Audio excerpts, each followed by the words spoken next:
Welcome to the Genius Factory. Enjoy the video.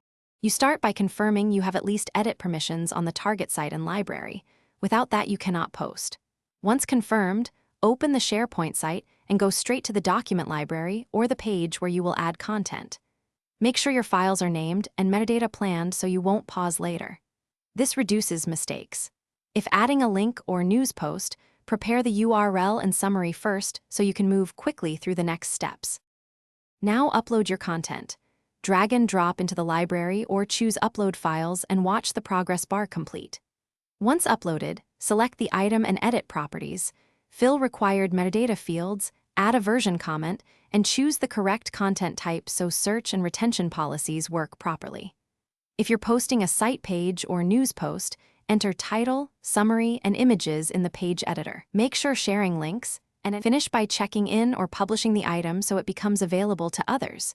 If your library uses approvals, submit for approval and add any required comments. Once published, verify the file or page appears in the library, is discoverable via search, and is visible to the intended audience. If something goes wrong, first recheck your permissions and approval workflow, then confirm metadata and content type match library requirements. Fixing those usually resolves visibility and sync issues quickly.